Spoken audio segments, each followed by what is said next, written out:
So this is Samha Sheikh. I'm an electrical engineer by profession and I have scored 72 in GSA. सबसे पहले मैं आपको अपने platform के बारे में बता देती हूँ. This is qualitative CSS PMS academy. ये जो आप QCA लोगो में देख रहे हैं, that stands for quality, commitment and aspiration.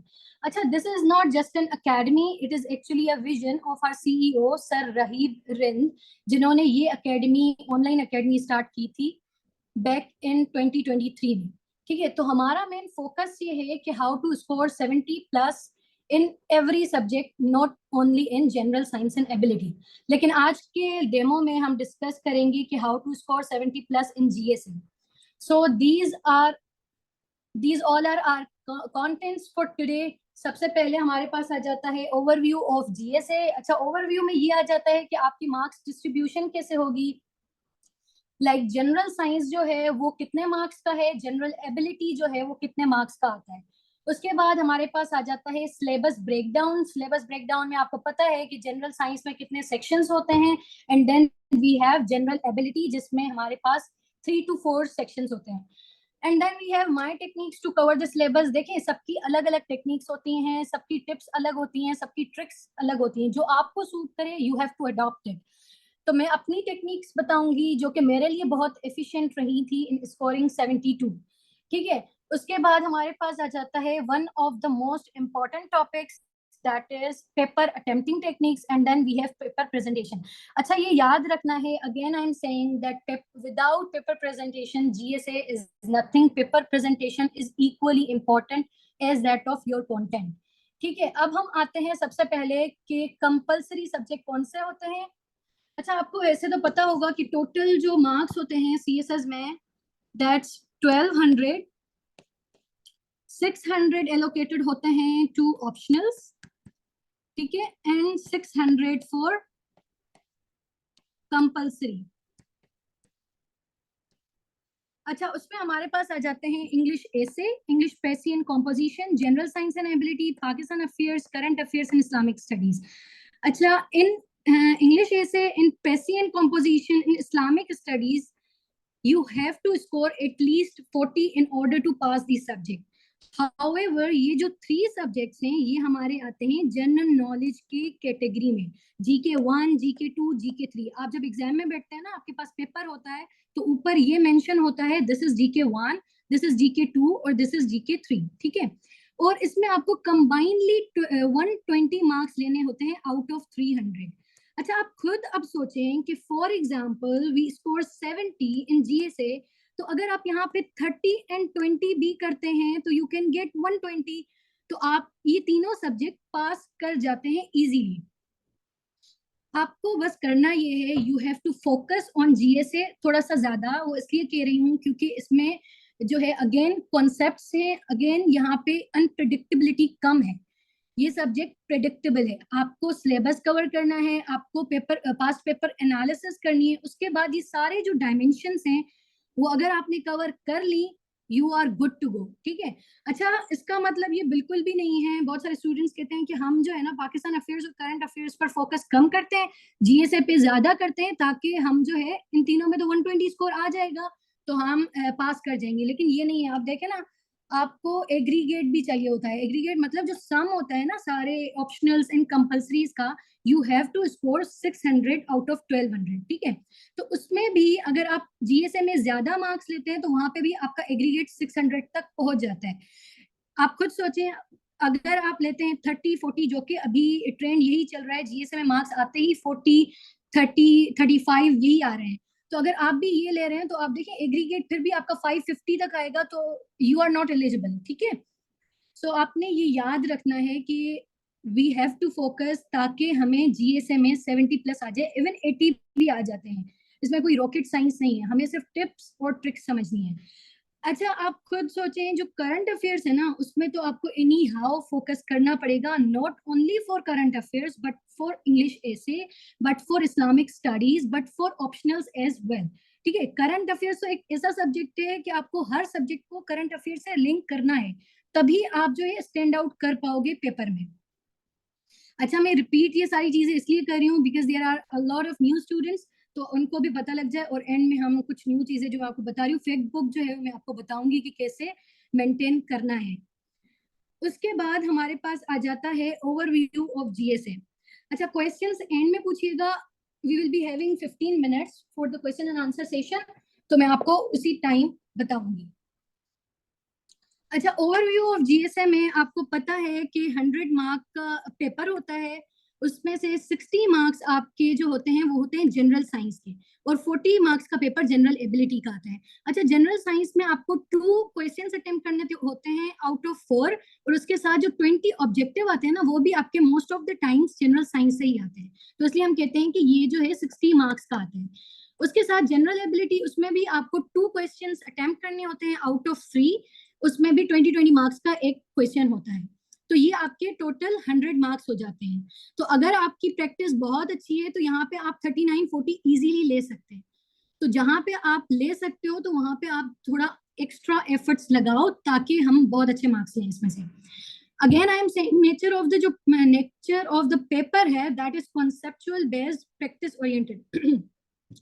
अच्छा, बहुत सारे स्टूडेंट्स कल भी कह रहे थे कि इट इज लाइक क्रैमिंग, लेकिन ये क्रैमिंग नहीं है। आप क्या करते हो, आप सिर्फ कंसीडर करते हो सिलेबस को, ये ना किया करें, क्योंकि देखिए आप जो सिलेबस को कंसीडर करते हो ना, वहां पे ऐसी चीजें होती हैं आपको लगता है कि क्रैमिंग है। आप जब पास्ट पेपर एनालिसिस करते हो ना, तब आपको पता लगता है कि what examiner exactly wants to know, वो आपके रीजन जानना चाहता है, वो रीजनिंग क्वेश्चंस देता है। जैसे लास्ट ईयर 2025 में, इवन दिस ईयर 2025 में एक पूरा क्वेश्चन था एयर पोल्यूशन पे। अब उसमें आप क्या क्लेम करोगे मुझे बताओ। उसमें तो आपने रिएक्शंस को समझना है कि सल्फ्यूरिक एसिड जो है वो कैसे बन रहा है, H2SO4 की फॉर्मेशन कैसे हो रही है, सल्फर डाइऑक्साइड कैसे एयर से मिलके सल्फ्यूरिक एसिड बना रहा है, जो कि हमारे लिए क्लाइमेट चेंज, ये सारी चीजें जो हैं वो आपको बतानी है, ये तो आपको समझना है ना। There is nothing like cramming here. तो आप क्या करते हो, आप देखते हो सिलेबस को कि यहाँ पे लेयर्स ऑफ अर्थ आ रही है, ये तो हमें याद करनी है। आप क्वेश्चन पहले समझा करो कि क्वेश्चन आंसर जो एग्जामिनर दे रहा है दैट आर रीजनिंग बेस्ड, ठीक है। वो सारे क्वेश्चन जो होते हैं वो रीजनिंग आपकी जानना चाहते हैं, ना कि क्रैमिंग। अच्छा देखें, 80% आपका कॉन्सेप्ट है, 20% अगर क्रेमिंग है तो आपको करनी है, क्योंकि आपको अपना पेपर डिफरेंट भी तो रखना है ना। ऐसा नहीं है कि हमारी रिक्वायरमेंट है 20% क्रेमिंग करो, लेकिन हमें फैक्ट्स ऐड करने हैं ताकि हम स्टैंड आउट करें। फॉर एग्जाम्पल, मैं एक क्वेश्चन लिखती हूँ जिसपे मैंने लिखा है अर्थक्वेक है, कोई लिखता है सिर्फ अर्थक्वेक आया था इन दिस ईयर, कोई लिखता है अर्थक्वेक ऑफ मैग्नीट्यूड 4.5। तो ऑफ कोर्स एग्जामिनर के लिए आई कैचिंग वो रहेगा जिसमें स्टेटिस्टिक्स होंगे, ऑफ कोर्स जिसमें फैक्ट्स होंगे, फिगर्स होंगे। तो हमेशा ये याद रखना है, हमेशा पॉजिटिव रहा करें, ये ना समझा करें कि CSS is cramming, CSS is not at all cramming. अच्छा, अब मैं आपको बताती हूँ कि ये जो 20% क्रैमिंग है ना, वो आपको कैसे जो है आपको चीजें क्रैम करनी है, वो मैं आपको एंड में फैक्ट बुक की फॉर्म में बता दूंगी। अच्छा, आपकी बहुत सारी क्वेरीज आई थी रिलेटेड टू पेन, मेरे पास एक पेन है भी, वो भी मैं एंड में आपको शो कर दूंगी कौन सी पेन रिकमेंडेड है। ऑल राइट, अब हम आगे बढ़ते हैं। अच्छा, जनरल साइंस एंड एबिलिटी में there are 5 sections. Number 1 is physical sciences, number 2 is biological sciences, number 3 is environmental sciences, number 4 is food sciences, and then we have information technology. अच्छा, ये देखें, ये जो 5 सेक्शन है ना, हमें ये सारे कवर करने हैं। ये सिर्फ सेक्शंस है, इनके टॉपिक्स होते हैं, फिर उनके सब टॉपिक्स होते हैं, तो we have to cover all of that along with the past papers की सारी डायमेंशंस। और जो ऑब्जेक्टिव पार्ट है वो भी हम टॉपिक के साथ एंड में करते जाएंगे। हर टॉपिक की 20 MCQs will be solving it in every lecture. General ability पे आ जाते हैं। जनरल एबिलिटी में हमारे पास 3 सेक्शंस होते हैं, क्वांटिटेटिव एबिलिटी, उसके बाद लॉजिकल एंड एनालिटिकल रीजनिंग, उसके बाद हमारे पास आ जाता है मेंटल एबिलिटी। अच्छा, क्वांटिटेटिव एबिलिटी वो पार्ट है जो कि मोस्ट ऑफ द टाइम्स आप स्किप कर देते हो, आप बेसिक मैथमेटिक्स को पढ़ते ही नहीं हो, क्योंकि आपको लगता है कि जो आपने फॉर्मूला याद करने हैं, आपने क्या करना है, मेंटल एबिलिटी को समझना है, लेकिन आप बेसिक मैथमेटिक्स को, मल्टीप्लीकेशन को, डिवीजन को टाइम नहीं देते हो, क्योंकि आपको लगता है ये तो ट्रेडिशनल मेथड है, ये तो हमें फर्स्ट से मैट्रिक तक हमने यही पढ़ा है तो हम कर लेंगे। लेकिन ये याद रखिएगा, जो अब एग्जामिनर जो क्वेश्चंस दे रहा है उसमें बहुत ज्यादा सिंप्लीफिकेशन आ रही है, तो यहाँ पे जो आपका टाइम होता है ना वो नहीं बचता है, आप टाइम सेव नहीं कर पाते हो। And you have to save the time ना। आपको पता है जनरल साइंस के जो 2 क्वेश्चन होते हैं उस ईच के 4 पार्ट्स होते हैं। इट मींस कि आपको 8 क्वेश्चंस अटेम्प्ट करने होते हैं, उसमें फिगर्स ऐड करनी होती हैं, उसमें आपको फैक्ट्स ऐड करने होते हैं। तो ये सारी चीजें हैं, you have to keep it in mind कि हमें टाइम बचाना है। You have to use the tricks जो कि आपके लिए एफिशिएंट रहें in the paper as well. अब हम आते हैं how to cover the syllabus. हमने क्या करना है, सबसे पहले break down of key topics in both sections. अच्छा देखिए, की टॉपिक्स मैंने I think already schedule send कर दिया है कि हम कैसे 15 लेक्चर्स में जनरल साइंस को कवर करेंगे, and then we will be doing it for ability as well in 7 lectures. उसके बाद हम पास्ट पेपर एक एक लेक्चर पर रखेंगे।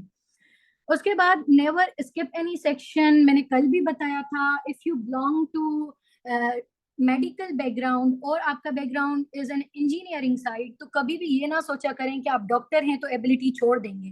This is very risky, again I am saying this is very risky. ये आप रिस्क ले रहे हो क्योंकि देखें आपको नहीं पता कि करंट अफेयर्स, पाकिस्तान अफेयर्स में कौन से क्वेश्चन आ जाए। मोस्ट ऑफ द टाइम्स आपको मिल जाते हैं कि ये टॉपिक्स इंपॉर्टेंट है फॉर करंट अफेयर्स, लेकिन आपको ये नहीं पता होता कि कौन सी dimension is important for current affairs. ठीक है, तो ये सारी चीजें आपको पता होनी चाहिए कि करंट अफेयर्स और पाकिस्तान अफेयर्स बहुत अनप्रिडिक्टेबल होते हैं। आपको नहीं पता कि आपकी जो एनालिसिस है that is up to the mark, that is according to the examiner, जो एग्जामिनर चेक कर रहा है उसके लिए वो ठीक भी है कि नहीं है, आपके मार्क्स अच्छे आएंगे कि नहीं आएंगे। तो अनप्रिडिक्टेबल है ये सारी चीजें।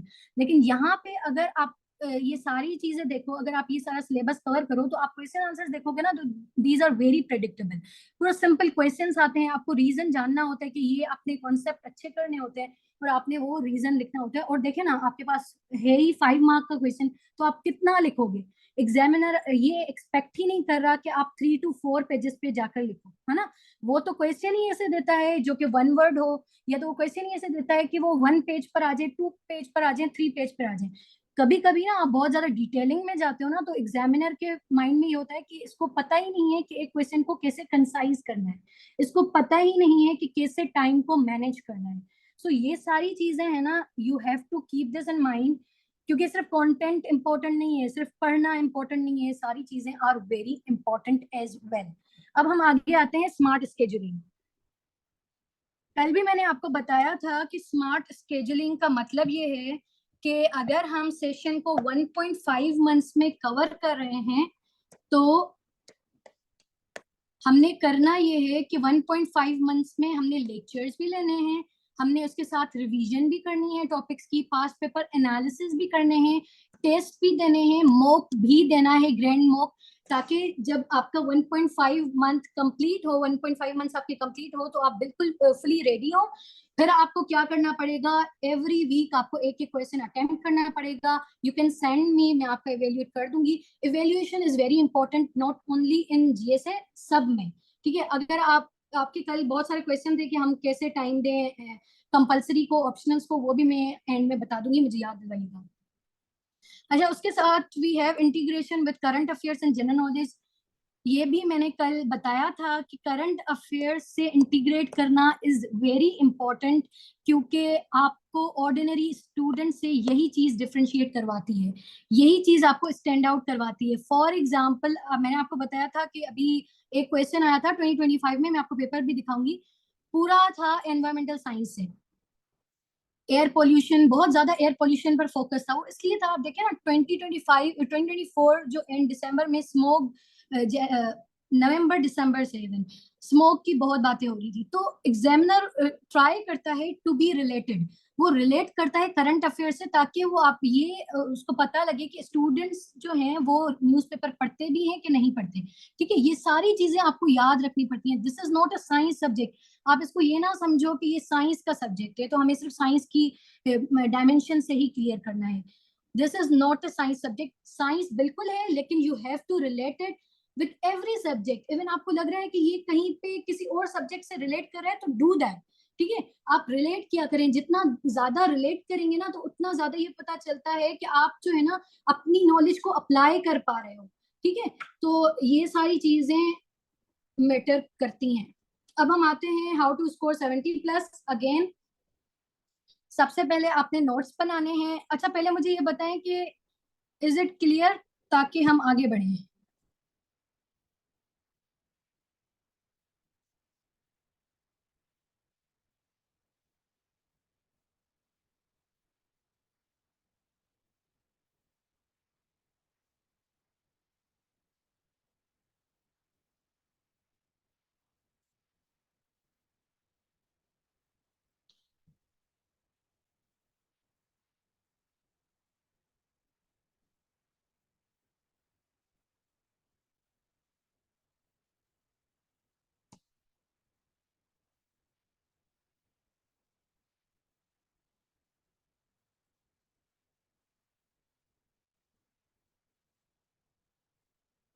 ओके, ये सारे जो भी आपने क्वेश्चंस पूछे हैं मैं आपको एंड में बताऊंगी, खत्म होने के बाद। नोट्स कैसे बनाने हैं अभी बता रही हूँ, वही क्वेश्चन था। All right. Okay, how to score 70+। सबसे पहले आपने क्या करना है, नोट्स बनाने हैं। नोट्स में आपने क्या करना है, एक रजिस्टर लेना है, उसको 5 सेक्शंस में डिवाइड करना है। कौन से सेक्शंस? ये जो हमने पढ़े हैं पीछे, physical science, biological science, environmental science, food sciences and information technology. ठीक है। पहला पेपर जो है ना, आपको उसको फोल्ड कर दें आप, और वहां पे आपने मेंशन करना है कि ये जो सेक्शन है that is for physical science, ये जो पोर्शन है that is for biological science, and same for the environmental, food and information technology. ठीक है। फिर जो फर्स्ट पेपर है, आपने करना ये है, आपने फर्स्ट पेपर में हेडिंग डालनी है पास्ट पेपर एनालिसिस। ठीक है। 2018 टू 2025 आपने 2018 का पेपर लेना है, 2019 का, फिर ऐसे ही 20, 21, 22, 23, 24 एंड 25। आपने हर पेपर को पहले एनालाइज करना है, उसको पढ़ना है। ठीक है।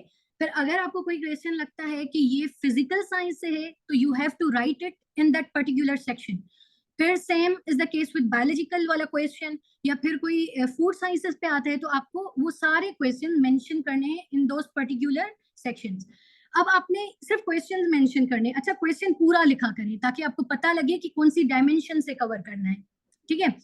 उसके बाद हमारे पास क्या आ जाएगा, अब आप देखेंगे जब भी आप ओपन करेंगे अपना रजिस्टर, तो पहला पेपर पूरा पास पेपर का बना हुआ होगा। तो अब जब आप कोई भी टॉपिक पढ़ रहे हैं या उसको नोट्स बना रहे हैं, तो आपके पास ऑलरेडी डायमेंशंस हैं कि आपको कौन सी डायमेंशन से ये टॉपिक कवर करना है। सही है। तो अब आपके लिए इजी हो गया। अब आपके पास पूरे साथ में जब हम लेक्चर्स ले रहे हैं, आपके साथ जो है नोट्स भी होंगे, ऑब्जेक्टिव्स भी आपके कवर हो रहे हैं, और साथ में आपके पास पेपर भी चल रहे हैं। ठीक है। वो सारे पास पेपर भी साथ में सॉल्व होते जाएंगे। तो ऐसे आपने पहला तो पॉइंट ये है। दूसरा ये है कि you can go for descriptive notes, you can also go for short notes. अच्छा, डिस्क्रिप्टिव फॉर्म में आपने करना ये है कि आपने एक पूरे टॉपिक को डिटेल में लिखना है, उसमें फिगर्स ऐड करनी है, उसमें जो है फ्लो चार्ट्स ऐड करनी है, ये सारी चीजें आपने ऐड करनी है।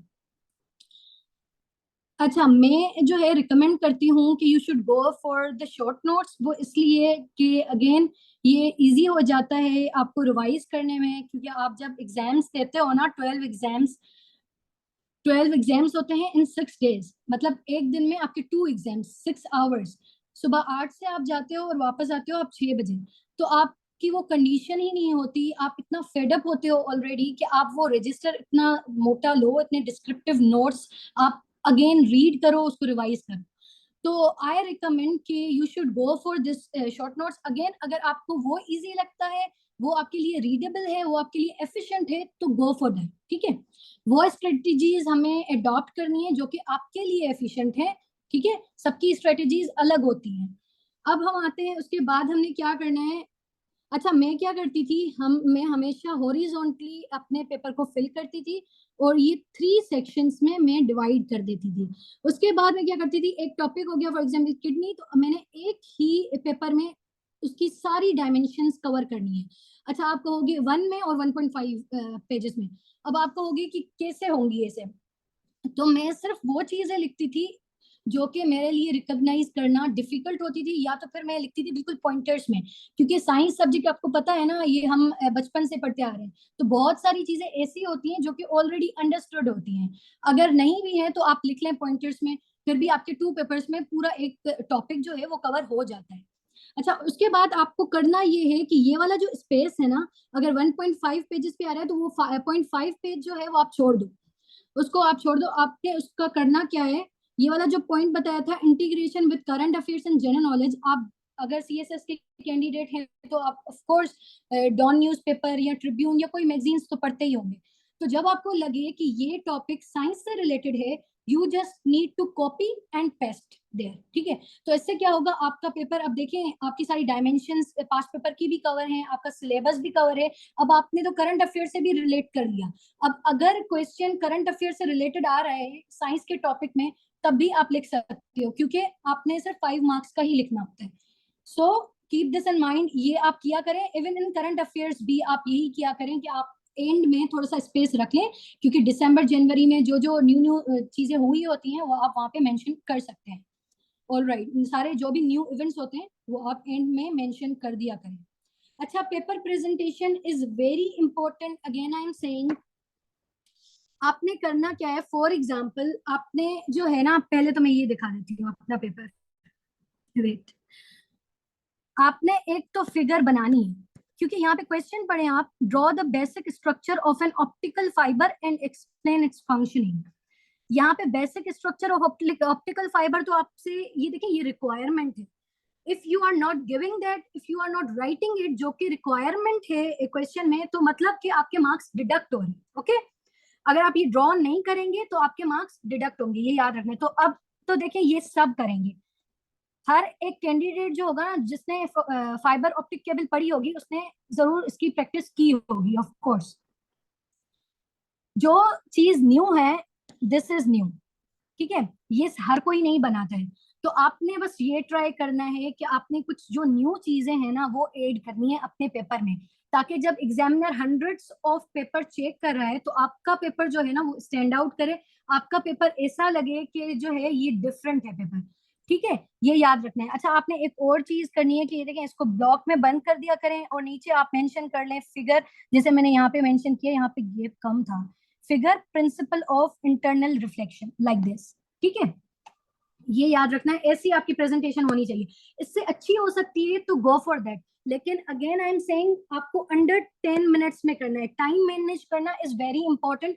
अगर आपकी paper presentation is very good, अगर इससे बहुत बहुत बहुत ज्यादा अच्छी, और बहुत अच्छी होती है, बहुत सारे स्टूडेंट्स की होती है अच्छी, लेकिन वो जो है क्या करते हैं, वो 20 मिनट्स ले लेते हैं एक पार्ट पर, फिर क्या होता है एट द एंड आपका जो क्वेश्चन है ना वो रह जाता है, फिर इसका देखें कोई भी फायदा नहीं है। आपने वो जो मार्क्स हैं वो वहीं पे डिडक्ट हो गया, आपने एक क्वेश्चन छोड़ दिया वो 5 मार्क्स गए, 2 क्वेश्चन छोड़ दिया आपके 10 मार्क्स चले गए, ठीक है। सो आपने क्या करना है, बैलेंस करना है, टाइम देखना है, स्पीड अपनी देखनी है, ऑल्सो आपने कंटेंट देखना है, ऑल्सो आपने पेपर प्रेजेंटेशन को भी माइंड में रखना है।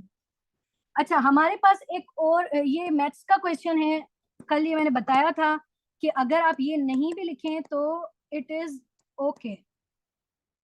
ये 1 मार्क का क्वेश्चन है, ठीक है, ये 1 मार्क का क्वेश्चन है, तो इसमें आपने डिटेलिंग में नहीं जाना, आपने सॉल्यूशन लिखा और आपने बता दिया कि 64 के बाद 100 आएगा।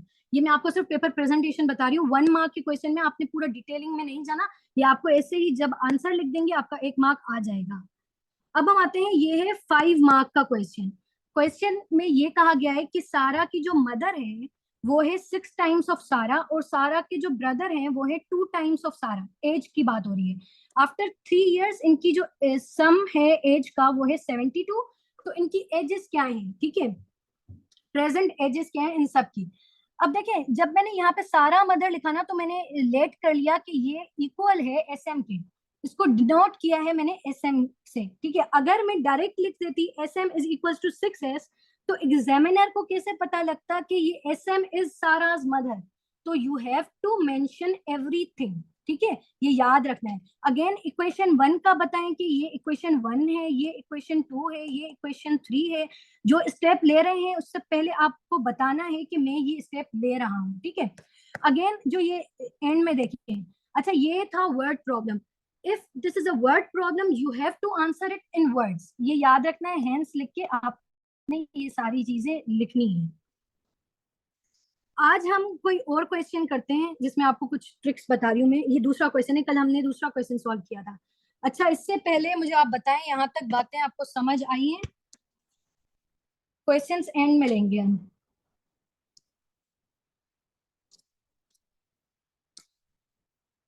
Yes, in bullet forms.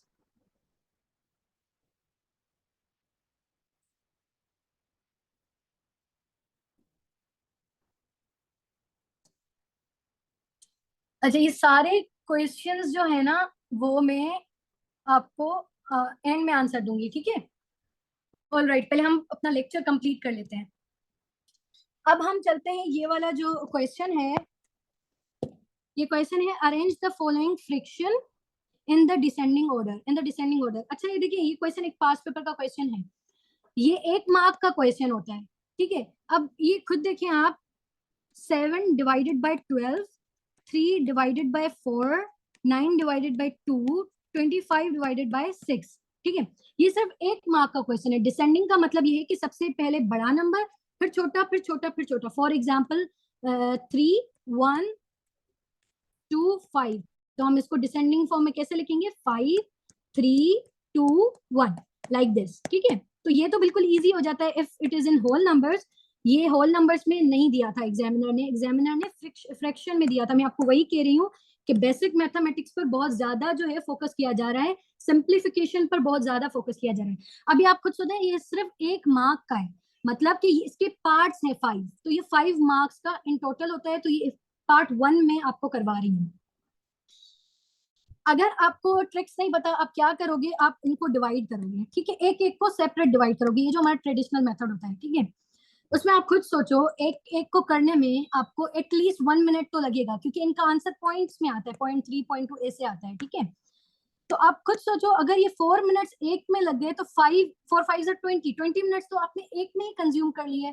तो आपने तो अभी ये सिर्फ एक पार्ट किया है 5 मार्क्स का। आप खुद सोचो, तो आप यहाँ पे टाइम बहुत ज्यादा ले लेते हो। तो हमने क्या करना है, हमने ट्रिक्स पढ़नी है। अब मैं आपको करके दिखाती हूँ। आपने इसमें क्या करना होता है, आपने ये जो डिनोमिनेटर है ना, this is called numerator, this is called denominator, इनको इक्वल करना होता है, ठीक है? अब 7 डिवाइडेड बाय 12, 3 डिवाइडेड बाय 4। अच्छा, 4 से हम क्या मल्टीप्लाई करवाएंगे कि 12 आ जाए? 4 से अगर हम 3 मल्टीप्लाई करवाते हैं तो 12 आ जाएगा इजीली। अगर हमने नीचे मल्टीप्लाई करवाया है तो हमें ऊपर भी करवाना पड़ेगा, क्योंकि मैथ्स में हमेशा बैलेंस रखना होता है। सिंपल, ठीक है? फिर यहाँ पे 9 है, 2 है, तो 2 को किससे मल्टीप्लाई करवाएंगे कि हमें 12 आए? क्योंकि 12 सबसे बड़ा है, तो 12 आई थिंक 4 में भी आता है, 2 में भी आता है, 6 में भी आता है, इसीलिए हम 12 को इक्वल कर देंगे। डिनोमिनेटर में 12 12 12 ही होगा। 2 को 6 से मल्टीप्लाई करवाएंगे तो 12 आ जाएगा। 9 को भी 6 से मल्टीप्लाई करवाएंगे, क्योंकि नीचे हमने 6 से मल्टीप्लाई करवाया है। अच्छा, 25 इंटू क्या करवाना है, 1 मिनट, सॉरी, 6 को क्या किससे मल्टीप्लाई करवाएंगे कि 12 आए? अगेन 2 हो गया। अब आपने क्या करना है, 7 divided by 12, 3 3s are 9 divided by 12, 9 6 are 54 divided by 12, 25 into 2 is 50 divided by 12।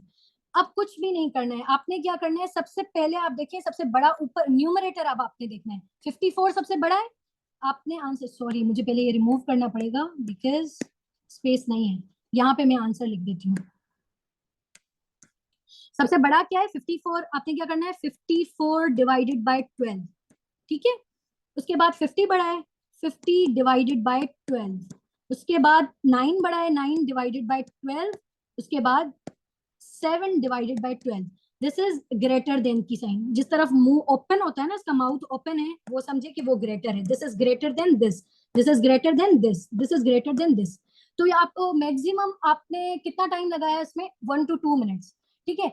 1 to 1.5 minutes भी लगाते हैं तो आपके 7 मिनट, 7.5 मिनट में एक पार्ट हो जाता है, अगर ये बहुत ज्यादा डिटेलिंग में है। तो आप ये खुद समझें कि आपको ट्रिक्स जानना आर वेरी इंपॉर्टेंट। ये आपको समझ आया? तो हम आगे बढ़े।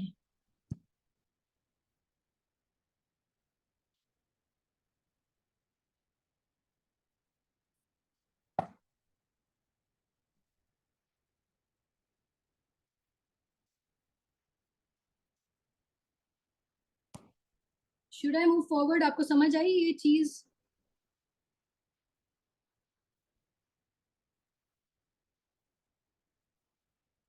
आपको डिनोमिनेटर सेम करना होता है, ठीक है? डिनोमिनेटर सेम किया करें, न्यूमरेटर को फिर आपने रीअरेंज करना।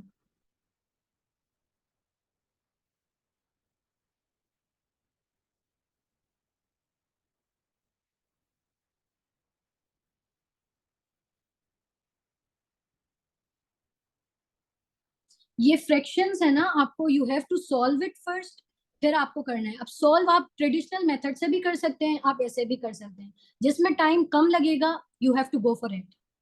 We have to save our time, ये आपने याद रखना है, कीप दिस इन माइंड। अच्छा, हम आगे चलते हैं, आपको समझ आ गया है?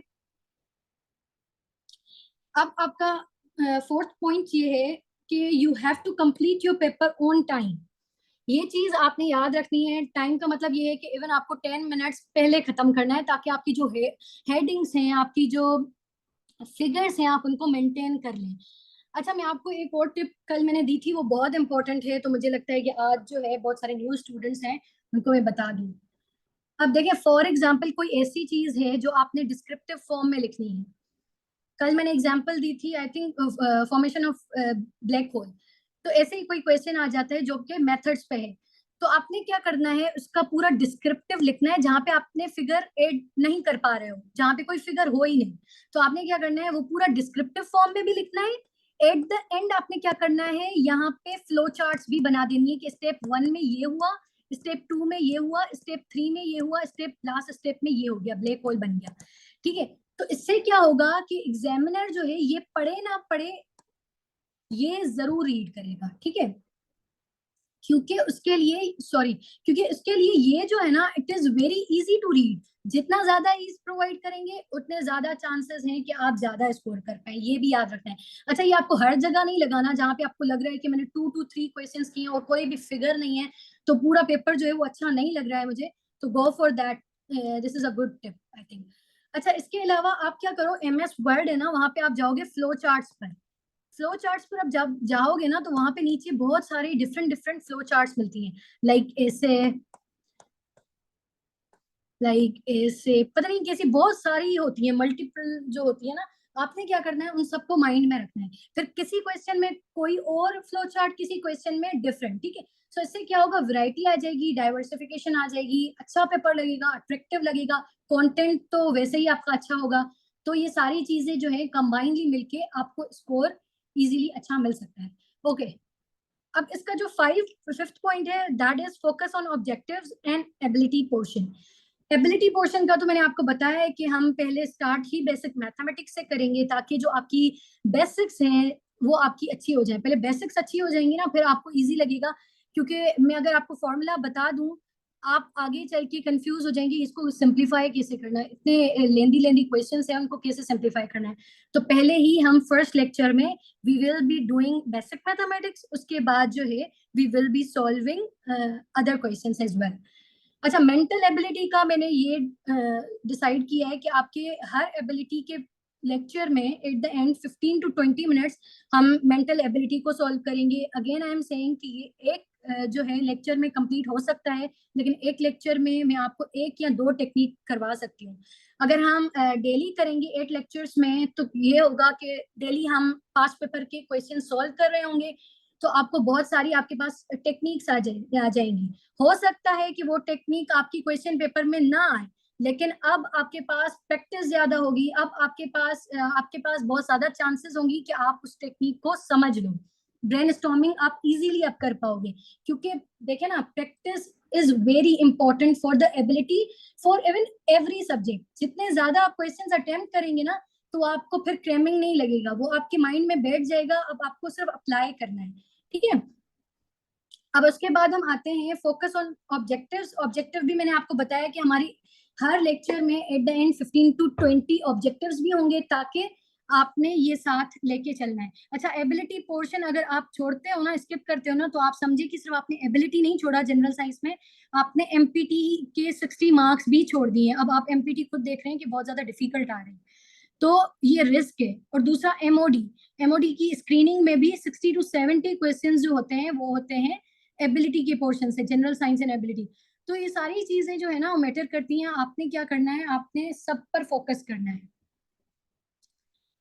Paper attempting techniques, choose the question smartly. इसका मतलब ये है कि you have to choose the question जो कि आपको लगता है कि थोड़े से कंसाइज हो सकते हैं, या फिर वन वर्ड आंसर है। आपको पता है अगर आप वन वर्ड दोगे answer, you can get 1 mark easily. For example, कल भी मैंने यही एग्जाम्पल दी थी कि डेफिशिएंसी ऑफ विटामिन के क्या कॉज करती है, ब्लड क्लॉटिंग। तो you have to write that one word only, ठीक है। आपको ये इतना बड़ा लिखने की ना कोई जरूरत नहीं है।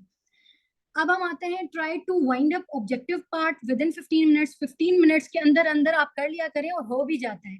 अगर आप वेल प्रिपेयर्ड है ना, तो आपका तो 10 मिनट्स में भी हो जाना है। always go for the ability first if you are well prepared. Again I am saying कि जो ability part अगर आपका अच्छा है ना, तो go for that, क्योंकि आप यहाँ से टाइम सेव कर सकते हैं। अगर आपका ability अच्छा है, आप 1 आवर में ability कर लो, फिर आपके पास 2 आवर्स रहते हैं, फिर आप जनरल साइंस बहुत ज्यादा अच्छा प्रेजेंटेबल कर सकते हो। मैंने भी एक्चुअली CSS स्पेशल में ऐसे किया था।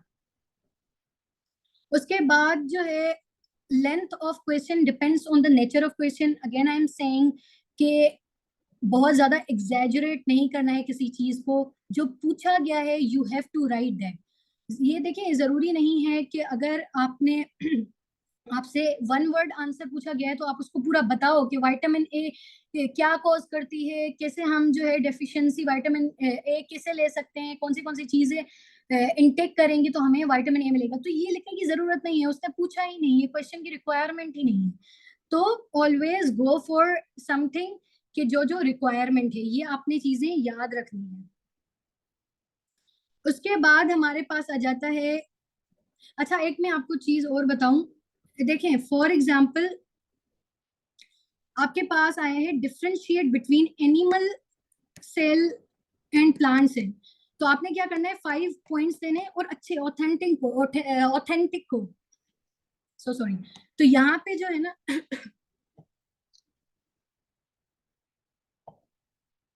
एट द एंड आपने क्या करना है, आपने फिगर बना देनी है, ठीक है। ये आपके यहाँ पे 5 मार्क्स आ जाएंगे, सिंपल, क्योंकि यहाँ पे रिक्वायरमेंट ही यही है, यहाँ पे इतना ही सफिशिएंट है। अगर आपके पास क्वेश्चन आता है, कोई लेंथी क्वेश्चन है, तो you have to write it in 2 to 3 sides, ये एवरेज होता है।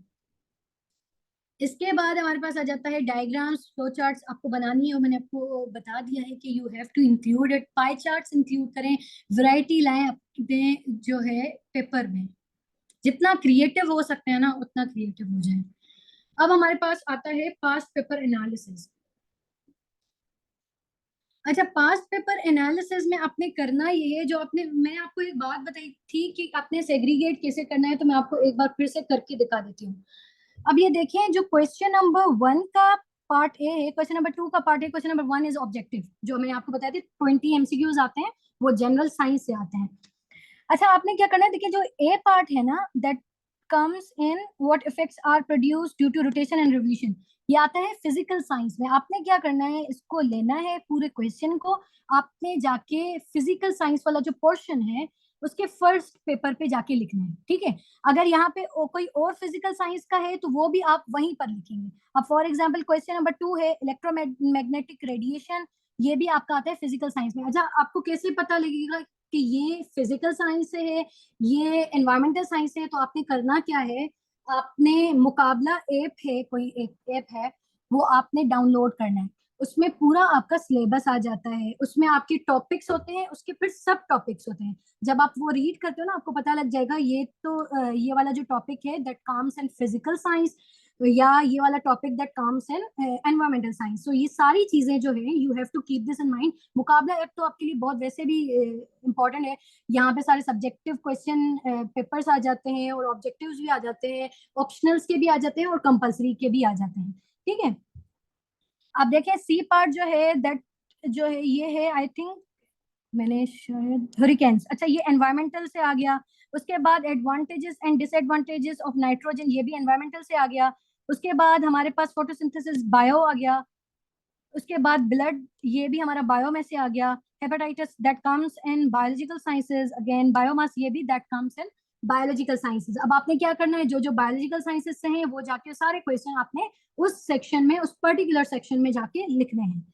अच्छा, क्वेश्चन नंबर 4 में डिफोरेस्टेशन, ये environmental air pollution, water pollution ये भी एनवायरमेंटल से है।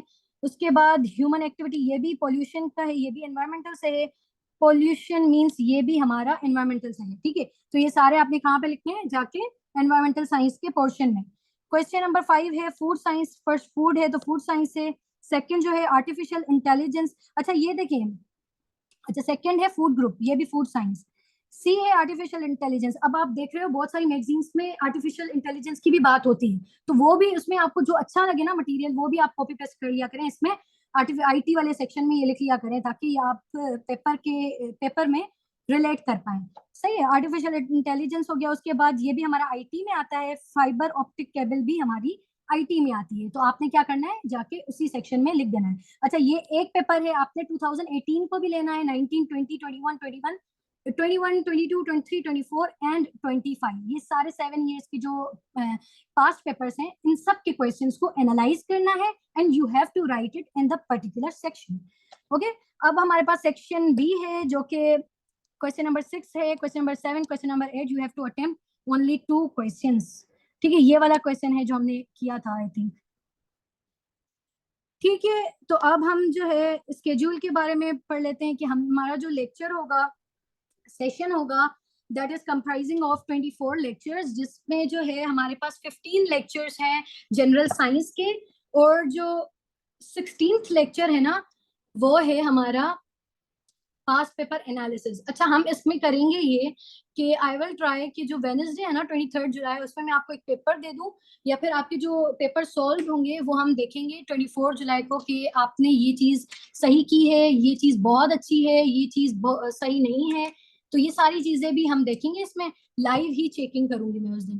ठीक है, उसके बाद जो है हमारा ये 7 days हम कवर करेंगे एबिलिटी को, और लास्ट में again we will be doing past paper analysis. अगर कोर्स कवर नहीं होता है तो 1-2 लेक्चर्स हम और भी ले सकते हैं। उसके साथ आपको पता है कि मेरा फोकस होता है कंटेंट प्लस पेपर प्रेजेंटेशन पे। टाइम मैनेजमेंट भी हमने करनी है, आपको मेंशन करना है जब भी आप अटेम्प्ट करेंगे, यू हैव टू मेंशन कि आपने कितने टाइम में ये क्वेश्चन अटेम्प्ट किया है। आप हमेशा ये सोचा करें कि मुझे एक पार्ट अंडर 10 मिनट्स में कंप्लीट करना है। अगर जीएसए का है, अगर कोई और सब्जेक्ट है, पाकिस्तान अफेयर्स है, अगर इस्लामिक स्टडीज है, तो आप ट्राई किया करें 35 to 40 मिनट्स तक। ठीक है, स्टार्टिंग में तो ऑफकोर्स आपको 50 मिनट्स लगेंगे, फिर 45 पे आप आ जाओगे, फिर आप 40 पर भी आ जाओगे। और ये सारी चीजें, how to score 70+ paper attempting techniques, ये मैं साथ में लेक्चर्स में देती आऊंगी। ओके, उसके बाद मुझे एक चीज और बतानी थी कि फैक्ट बुक के बारे में। अच्छा देखिए, फैक्ट बुक आपने बनाना कैसे है, फैक्ट बुक आपका सिर्फ डॉन से नहीं बनेगा या ट्रिब्यून से नहीं बनेगा, ठीक है। मैं कुछ मैगजीन्स का आपको बताऊंगी सेशन में, वो आपको आई थिंक पेड होती हैं, वो मेरे पास लिंक है, वो मैं आपको सेंड कर दूंगी। उससे क्या करना है, आपने आपने वो आर्टिकल पढ़ना है, और उसमें से जो आपको लगता है कि ये fact is very important not only for GSA, सारे सब्जेक्ट के लिए, आपने क्या करना है, कॉपी करना है और पेस्ट करना है। आप ये सॉफ्ट में बना लो डॉक्यूमेंट, क्योंकि आप जो भी मैगजीन्स होती है ना, वो आप most of the times online पढ़ते हो, तो इजी हो जाता है, इसमें टाइम वेस्ट नहीं होता, क्योंकि we have to cover 12 subject, एक तो नहीं करना है हमने। तो अब कैसे बनाना है मैं आपको एक दिखाती हूँ फैक्ट बुक, वो आप देख लो। वेट,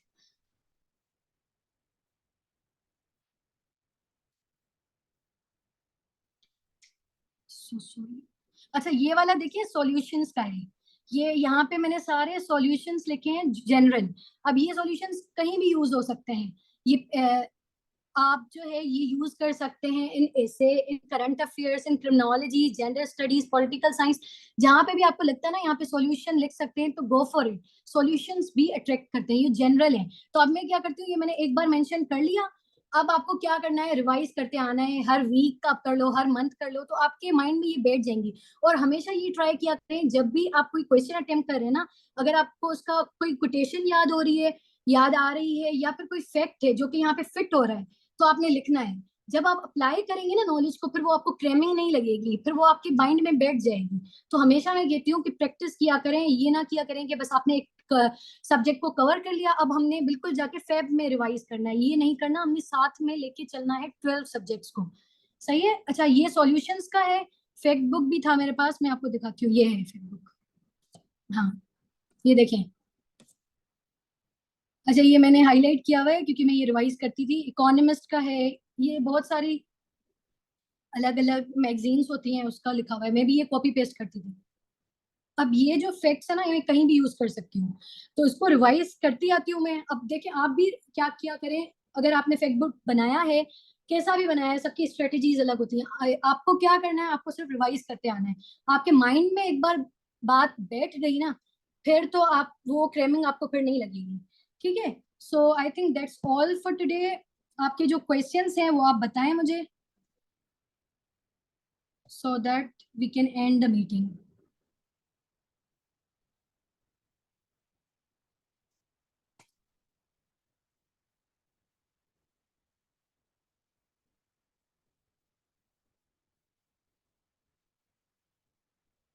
Yes, आप पूछो क्वेश्चंस। फैक्ट बुक बता दिया ना आलियान मैंने अभी।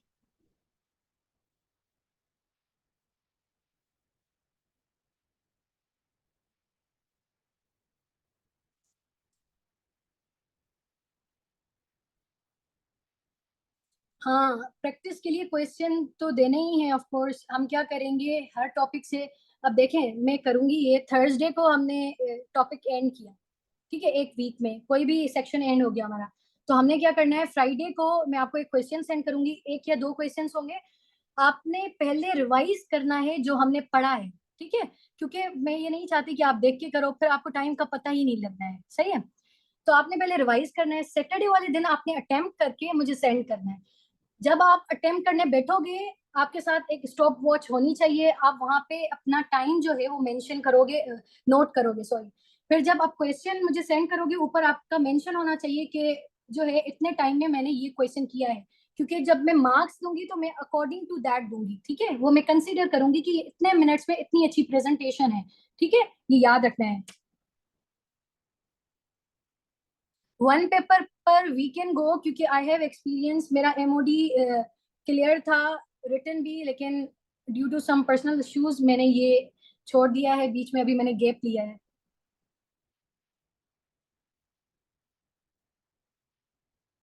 मैम, कैन वी अटेम्प्ट 2 और 3 parts on a single side? नहीं नहीं, आपने एक क्वेश्चन को, एक पार्ट को एक ही साइड पर अटेम्प्ट करना है, ठीक है, क्योंकि वो एफपीएससी है ना, उनके पास बहुत ज्यादा पेपर्स हैं। Don't worry about it, but one paper is also available at this platform. हाँ, बहुत सारे टीचर्स हैं हमारे इस प्लेटफॉर्म पर जो कि आपको बहुत अच्छा गाइड कर सकते हैं। उनका अभी आई थिंक एक आ रहा है session, so go for that.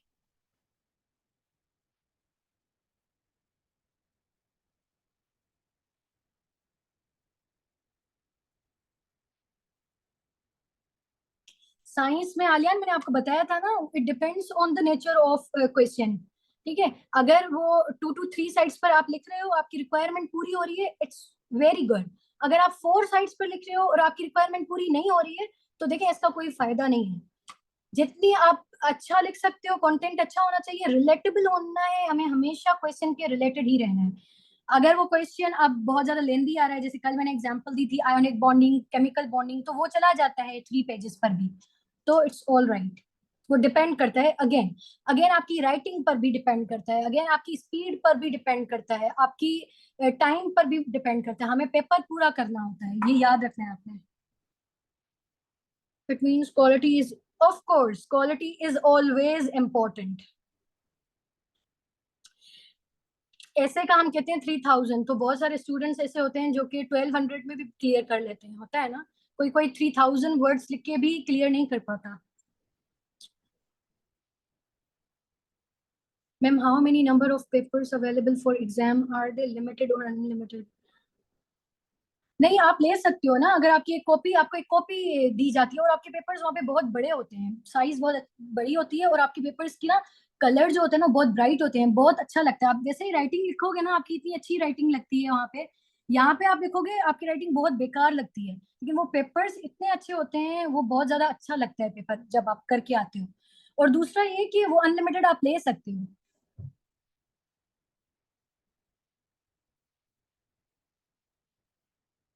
Fact book इसलिए जरूरी है, अगर आपको लगता है कि क्रैमिंग इज डिफिकल्ट, आपको फैक्ट्स तो देखें याद करने हैं ना, आपको ऑथेंटिक रहना होता है। अगर वही मैंने आपको एग्जांपल दी थी, एक चीज आप विदाउट फैक्ट्स लिखते हो वो इतनी अट्रैक्टिव नहीं लगती, अगर आप एक चीज में फैक्ट्स ऐड करते हो तो वो अच्छा लगता है। एग्जामिनर भी इससे इम्प्रेस होता है कि भाई ये करंट अफेयर्स को पढ़ता है, ये मैगजीन्स पढ़ता है, इसके माइंड में ये सारी चीजें हैं। अब फैक्ट बुक आपने बना लिया, अब आपको क्या करना है, सिर्फ रिवाइज करना है। नहीं तो अगर देखें आपने किसी चीज क्वेश्चन लिया, उसमें आपने इंक्लूड कर दिए फैक्ट्स, तो एट द एंड आपको सिर्फ यही याद रहेगा कि ये फैक्ट सिर्फ इसी क्वेश्चन में आना है। अगर एक जनरल बना हुआ होगा ना, तो आप वो उसको किसी क्वेश्चन में भी, किसी सब्जेक्ट में भी अप्लाई कर सकते हो। ठीक है, सो फैक्ट बुक बनाया करें, मैं तो रिकमेंड करूंगी, ये सबके लिए अच्छा है fact book. Always go for fact book. ठीक है, ऑलवेज ऑलवेज ऑलवेज। आपको क्या करना है, एट द एंड जब आपने इवन ऐसे का पेपर देना ना, उससे पहले भी आप सिर्फ वो रिवाइज कर लो, तो बहुत हेल्पफुल रहता है। सॉल्यूशंस भी हमेशा सॉल्यूशंस का भी बना लें। ठीक है। CSS is not that difficult. अब देखिए ना, आपकी जो है, you are a chemistry teacher, नहीं नहीं बिल्कुल भी डिफिकल्ट नहीं है आपके लिए। केमिस्ट्री आपको आता है तो इसका मतलब ये थोड़ी, देखिए केमिस्ट्री में भी तो प्रॉब्लम्स होते हैं ना, तो it's not that difficult. CSS जो कंसिस्टेंट रहता है ना वो कर लेता है, जो हार्ड वर्किंग होता है ना वो कर लेता है। वो उसमें बैकग्राउंड पर बिल्कुल भी डिपेंड नहीं करता ये। और आपने देखा होगा बहुत सारे टॉपर्स हैं वो नहीं कर पाते हैं, और बहुत सारे ऐसे स्टूडेंट्स हैं जो कि टॉपर नहीं रहे हुए होते अपने बैकग्राउंड नॉलेज उसमें स्टडीज में, वो भी कर लेते हैं, क्योंकि they were consistent because they were hard working. Again ma'am सिर्फ वन लाइन सेंटेंस, हाँ हाँ वन लाइन लिख दो। अगर कोई ऐसी कोटेशन मिल रही है कि जो कि आपको बहुत अच्छी लग रही है, तो आप जो है वो कोटेशन पूरी लिख सकते हो। अच्छा मैं आपको बताती हूँ आपने क्या करना है। फॉर एग्जाम्पल जुलाई है ना, अभी जुलाई चल रहा है हमारा, तो जुलाई अगस्त सितंबर, ट्राई करें इन 3 मंथ्स में आपके कंपलसरी कवर हो जाए। अब कंपलसरी में कौन से सब्जेक्ट्स आते हैं, इस्लामिक स्टडीज करना है आपने, पाकिस्तान अफेयर्स को, करंट अफेयर्स को, एंड वी हैव GSA। अच्छा करंट अफेयर्स आपको एंड में टच देना है, अभी आप पूरा बैकग्राउंड उसका पढ़ लो। एंड में दिसंबर में आपने क्या करना है, जो स्पेस आपने रखना है मैंने बताया था, उसमें आपको जाके फिल करनी है। अच्छा सितंबर के एंड तक अगर आपकी कंपलसरी कवर हो जाते हैं ना, कंपलसरी में आपको साथ क्या लेके चलना है, GSA आप स्टार्ट कर रहे हो तो GSA के साथ एक और सब्जेक्ट स्टार्ट कर लो। पाकिस्तान अफेयर्स पहले स्टार्ट करें ताकि जो एंड में उसके क्वेश्चंस भी रिलेटेड होते हैं करंट अफेयर्स से, फिर आप करंट अफेयर्स पे आ जाएं, और करंट अफेयर्स साथ में लेके चले इस्लामिक स्टडीज के। सितंबर तक हो जाएगा। उसके बाद अक्टूबर नवंबर की एंड तक ऑप्शनल्स रखें साथ में, लेकिन ये याद रखना है जो हमने कवर कर लिया है सब्जेक्ट उसको साथ में हमें लेकर चलना है।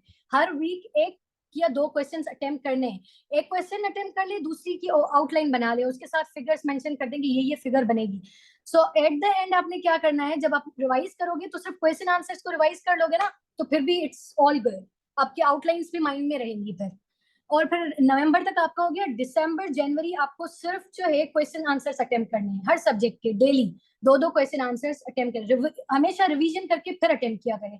ऐसे फायदा नहीं है, देख के करने का कोई फायदा नहीं है, रिवाइज करके फिर अटेम्प्ट करना है, फिर ही पता लगेगा कि आपने टाइम कैसे मैनेज किया है, कैसी प्रेजेंटेशन है, आपको फैक्ट्स याद है कि नहीं याद है, ये सारी चीजें फिर देखते हैं। और फिर फेब में आपने एग्जाम देना, मॉक दे दे, एक दो मॉक दे दे एंड में।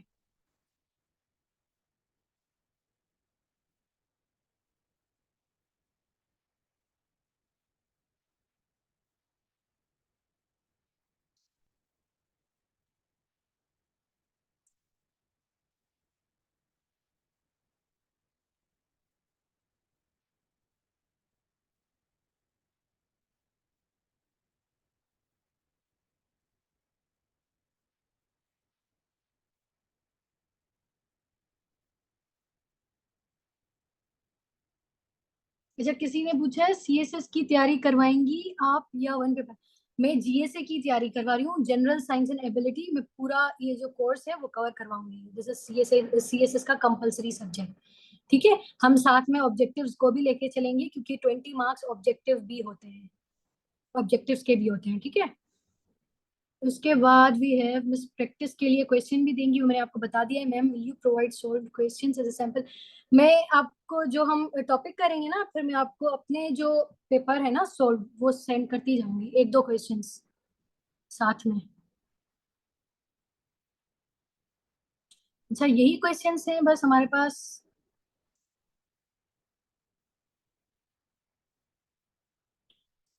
Okay, then I'm ending this meeting.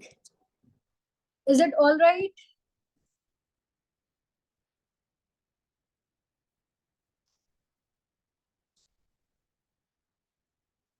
Okay, Allah Hafiz.